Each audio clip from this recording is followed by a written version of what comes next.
Bon, maintenant, on va aller voir comment tracer une fonction logarithmique à partir de son expression. Donc, on a la forme canonique de la forme logarithmique qui est celle-ci, donc qui est la forme standard avec les mêmes paramètres, donc A, B, H, K. Puis, on a la base du logarithme qui est le B majuscule. Il ne faut pas confondre avec le paramètre B minuscule. Donc, dans l'exemple précédent, on avait déterminé qu'il y avait une asymptote verticale. L'équation de cette asymptote-là va toujours être x égale à h. Donc, parce que le log de 0, c'est impossible. Donc, c'est impossible d'évaluer. Donc, lorsqu'on remplace x par h là-dedans, on retrouve 0. Donc, on retrouve notre impropriété qui nous justifie notre asymptote verticale. Maintenant, si la base est plus grande que 1 dans mon logarithme, on va avoir une fonction qui va être croissante. Donc, fonction logarithmique de base, donc sans paramètres, va avoir une allure comme ceci. Si ma base de mon logarithme est plus grande que 1. Donc, vous voyez qu'on a l'asymptote x égale à 0. Puis, c'est une fonction croissante, elle passe par le point 1, 0, puisque le log de 1 donne toujours 0. Par contre, si la base est entre 0 et 1, on va avoir une courbe qui va être décroissante, donc c'est-à-dire encore la même asymptote, mais comme ça.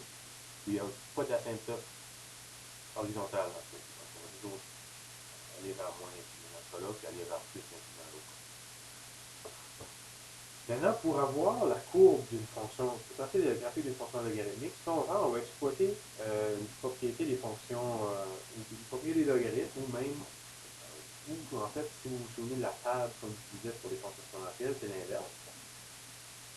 Donc ici, en sachant que le log base b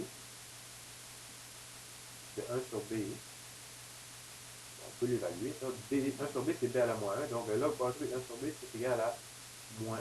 Donc on sait qu'on va passer par le point 1 sur b moins 1. Ça c'est dans le cas où a est 1, b est 1, h est 0 et k est 0. On a cette table-là. Et là, si vous remarquez ici, moi j'ai mis des delta devant. Donc, c'est la variation des x et les variations des y. Donc, à partir du point de départ qu'on va considérer qui est hk. Hk n'est pas un point sur la courbe, mais c'est un point qu'on va se servir pour obtenir les points sur la courbe. On va faire ces déplacements-là.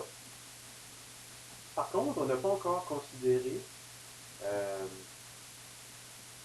le fait qu'il y a des paramètres A et B. Le paramètre A, lui, ce qu'il a tendance à faire, c'est à multiplier les valeurs de Y.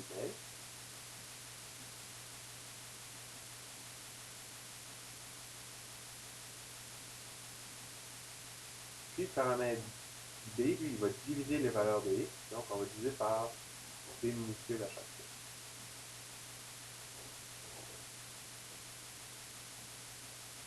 Maintenant, on va aller exploiter cette table-là dans un exemple pour voir comment on peut, à l'aide de cette table, tracer la courbe d'une fonction logarithmique.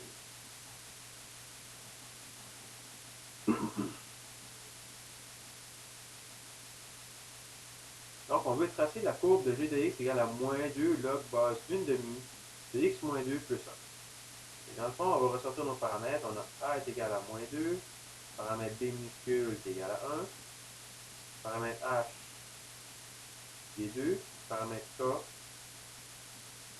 qui est 1. Donc, on a notre asymptote qui est x égale à 2. Donc, on fait déjà ça. On a ressorti nos paramètres. Maintenant, on a cette table ici qu'on peut utiliser pour trouver nos valeurs. Donc, il faut ressortir aussi la base de la fonction logarithmique. Donc, la base ici, notre ici va être 1 demi.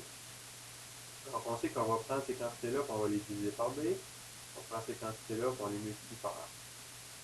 Donc, 1 sur 1 demi divisé par 1, ça va me donner 2. Celui-là ici ne changera pas. B, c'est 1 demi. Puis b au carré, 1 quart. De l'autre côté, moins 1 fois moins 2, ça me donne 2. 0 fois moins 2, 0. 1 fois moins 2, moins 2. Et 2 fois moins 2, moins 4. Donc ça, c'est ma variation de x et mes variations d'y. À partir de quel point? À partir du point HK. Donc, dans mon cas ici, ça va être au point 2, 1. Donc, pour obtenir mon premier point sur ma courbe de la fonction logarithmique, je vais me déplacer de 2 sur x et de 2 sur y à partir du point 2, 1. Donc, 2, 1 ici. Je me déplace de 2 unités sur x, 2 unités sur y. Donc, voici mon premier point sur la courbe. Ensuite de ça, je reviens au point 2, 1. Je me déplace de 1 sur x, de 0 sur y. Donc, le point ici. Ensuite de ça, je me déplace d'une demi, je fais de 2 unités. Je me déplace d'un quart, je fais de 4 unités. Là, vous apercevez que je ne m'approche de plus en plus de mon asymptote, mais je ne pourrai jamais arriver à l'atteindre. Donc, ce que ça va me donner comme courbe,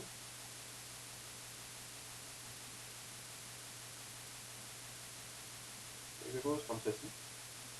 Et ça concorde avec ce qu'on avait. Donc, on a une base qui est plus petite que 1. Donc, on devait avoir une fonction décroissante. Par contre, le fait que le paramètre A est négatif va nous faire une réflexion. Donc, on va avoir une courbe croissante. Elle s'approche